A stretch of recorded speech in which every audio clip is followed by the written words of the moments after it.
Hi, it's Doug. You know that human beings have gotten good at changing how animals look.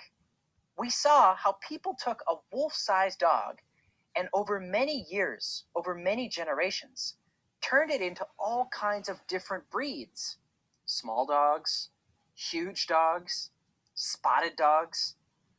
It's the process you learned about, called selection. But are there other things that might make selection happen? Could selection happen without human beings involved? By the end of today, you'll be able to figure out the answer to that question. In order to find out the answer, you're going to play a game. It's called Lizard Island. Even though it's just a game, it's based on a real place, using real work that was done by scientists. The game involves a story about creatures like these. Have you ever seen these kinds of lizards?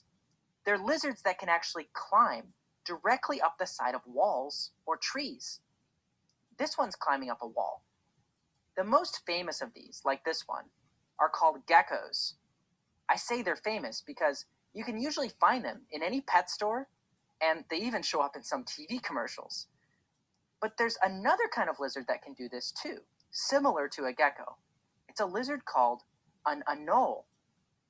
Now, if you've ever been here to the US state of Florida, home of Disney World, then it's hard not to notice anoles as you walk around because they are everywhere. In Florida, there's actually two totally different kinds of anole, and we're going to talk about both of them. One is a big brown kind of anole, and it's called the brown anole.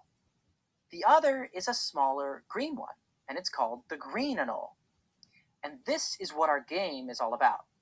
You see, one of these species didn't always live in Florida. Before the year 1941, there was just this, the green anole, not the brown anole.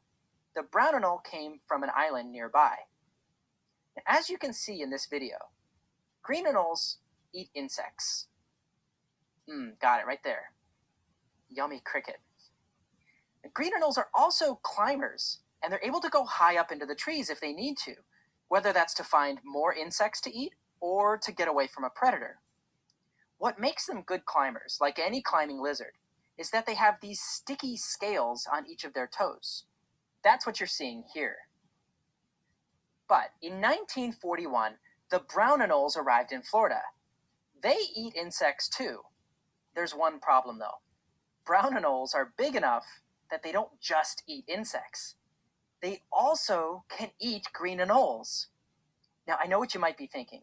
Oh, poor green anoles. Luckily for the green anoles, the brown ones aren't as good at climbing. See, on their feet, brown anoles don't have nearly as many of those sticky toe scales. So without all the sticky toe scales that green anoles have, brown anoles just don't climb as well, and they usually stay close to the ground.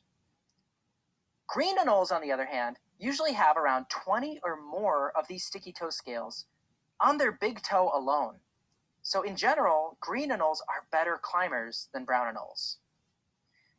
Once the brown anoles arrived in Florida, what do you think happened to the green anoles?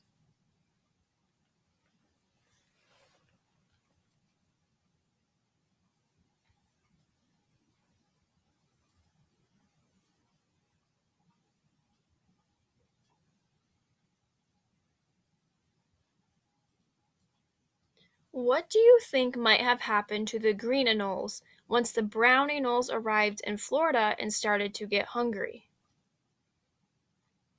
Not all of the green anoles are exactly the same. Which green anoles do you think the brown anoles are most likely to catch?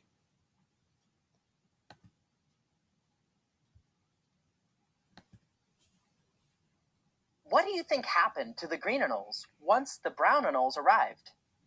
You're going to try to figure out the answer to this question yourself. You know an important clue already. Remember this idea? No two individuals are exactly alike.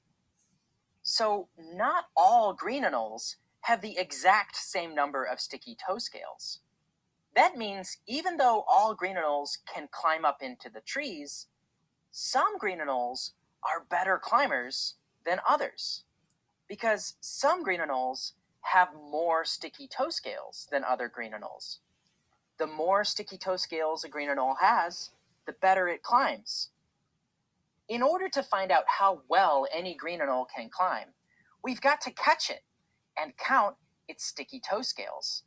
We need to do that for the green anoles that are on the island before the brown anoles arrive.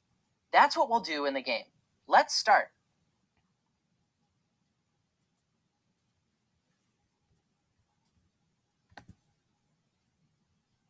In today's activity, you're going to play a